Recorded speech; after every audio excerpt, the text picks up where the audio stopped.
This is a ferro rod, and when you run metal across it firmly, it will cause sparks.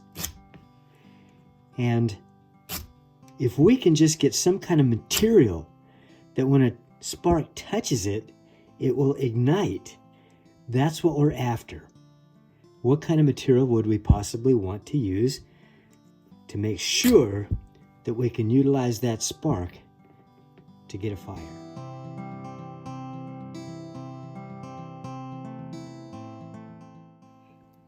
This is a piece of char cloth, and at one time it was a pair of denim pants. Cut it up, made char cloth out of it, and char cloth usually takes a spark very, very well.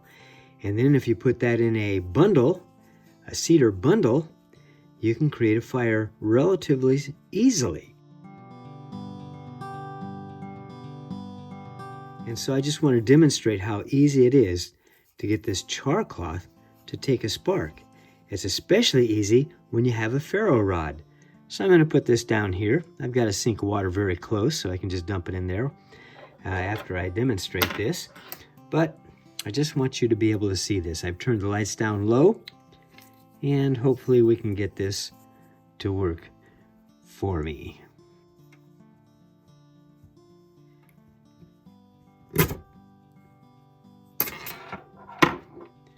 Okay. There it is.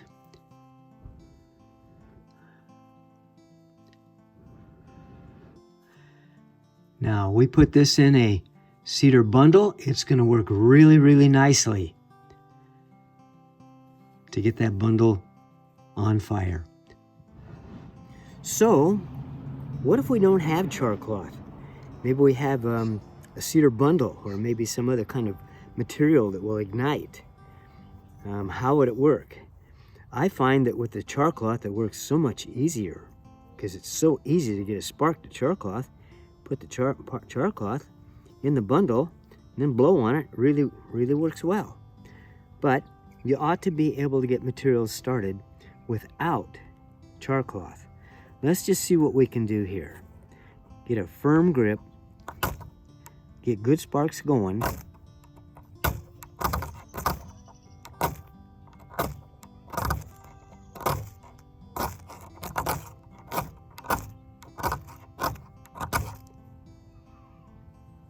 There we go. Took a bit more effort. Now, the spine of this knife right here has a very sharp edge, and it's hardened steel. And when you apply that kind of pressure, you get more sparks.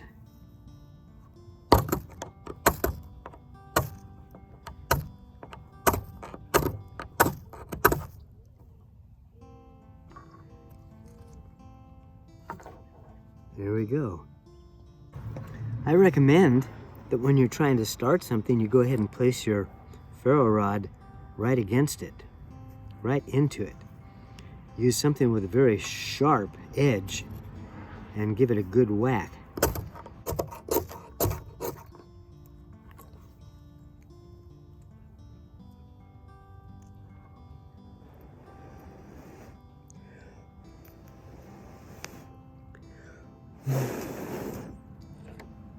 So I was looking at Amazon the other day, 3 days ago, and I found these ferro rods, and they look very good, and they come highly recommended by one of the experts, and so I ordered it. It was $15 on sale for $11, and so I bought a couple for some opportunities for the young men in our church to learn how to use the ferro rods.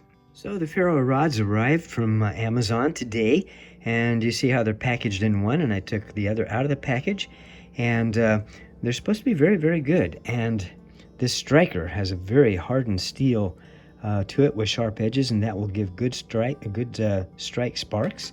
And mine is getting kind of worn out and old, but it still works fine. So this ferro rod comes with a lanyard, which is great, and it has that really hardened steel as a striker.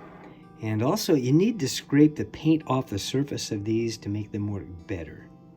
So I've scraped the paint off of this new ferro rod, and let's see if we can get any sparks to come off of it. Oh my goodness. Oh my goodness. Yep, I think it's gonna do.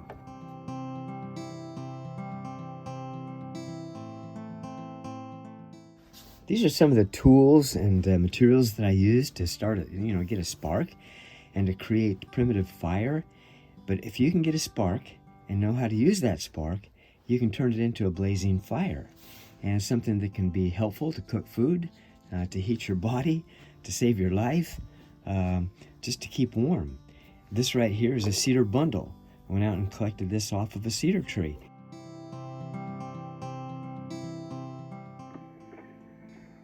Hiking in the woods with my two helpful trekking poles, and ran across this cedar tree. And this kind of cedar bark is excellent for giving something that will help you start a little fire. And I made it into a kind of a bird's nest. And if I can put a spark onto, say, something like this, which is it's char cloth, it takes a spark so easily. And once it does, you can put that spark on that cloth right in there, close it up, blow on it, and you can create a fire.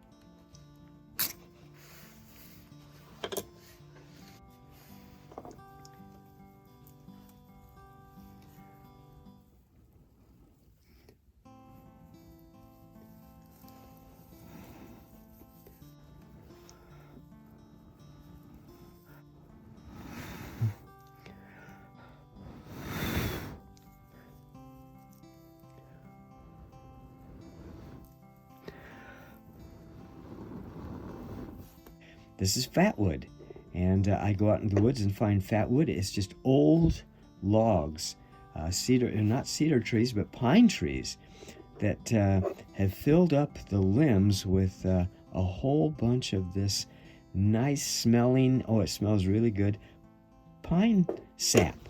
And then you can chop it up and make little fatwood bits out of it, and that helps to keep a good hot fire.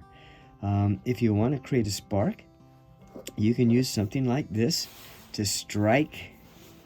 This is striker, and you can use it to strike rock, whether it be river rock or flint, which I have here, river rock here, flint here, and if you can spark it into something that will take a spark well, like the cloth right here, the char cloth, then wrap it in the bundle. You've got the makings of a fire. Just have to get a spark to hang up in that char cloth. There we go.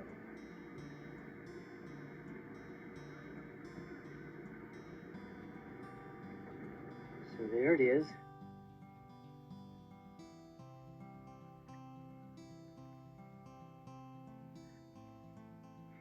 Now we can put this in our bundle, fold it over gently, and then blow on it.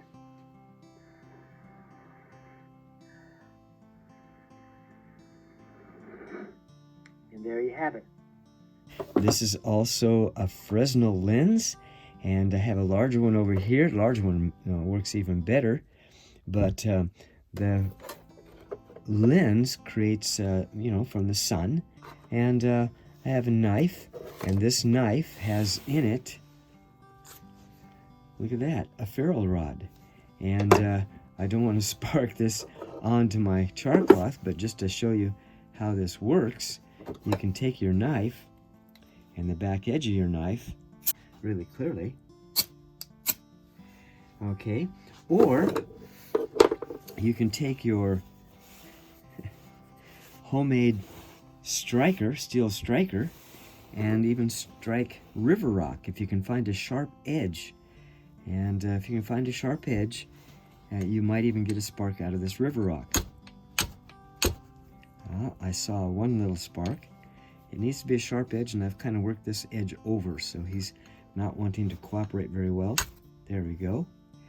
And you can do the same with flint, or just take this and with flint, let's see, river rock worked better. There we go. And It's just so much fun. You can also make a bunch of char cloth, and I can show how to make char cloth.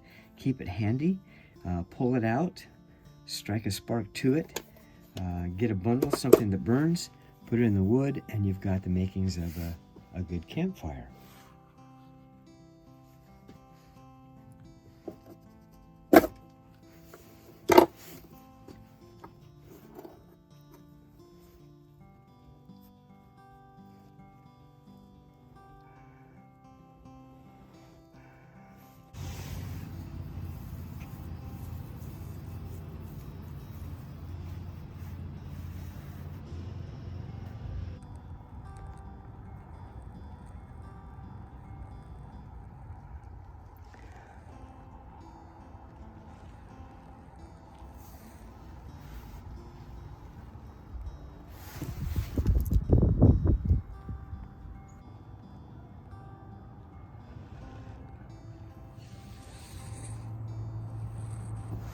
If you have a match or a cigarette lighter and you have a flame that you can start this is a homemade fire starter. It will last, when you need it to last, 3 to 5 minutes to get maybe some wood started that's not really anxious to get started. I simply take these, carry them with me, and I will open them up. I soak this paper in wax, just open it up and just light this with a flame right here. And let it burn a little bit, and then this thing will last for 3 to 5 minutes, and it'll help get your campfire going.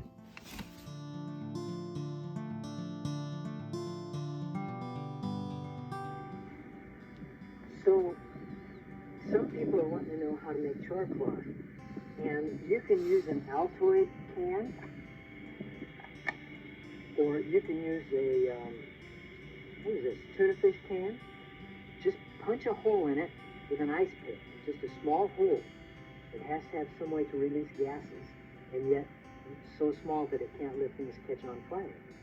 Then you take some old denim, cut them up into patches. I've done that with this. And then put the lid on. Use something to be able to put it on your fire, and it needs to go into the flame, not just coals. It needs to be a flame. So we'll set it right there, and we'll just leave it there. And pretty soon, the material inside will start to char. It'll start to burn a little bit, but it won't catch on fire. There's not enough oxygen. And so that little hole is going to produce a white smoke that will come out. As a matter of fact, you're starting to see it right now. But you'll see it more obviously when it gets going a little bit. Cloth will look like this when it's done, and it takes a spark really easily, and that's what you want. And now it just needs about 5 or 10 or 15 minutes to cool off. Let's go check out what we have here. So we open it up, and there's our char cloth. Right there. Wonder if it'll take a spark. Yes, I'm kind of messy now. And let's just see if it takes a spark.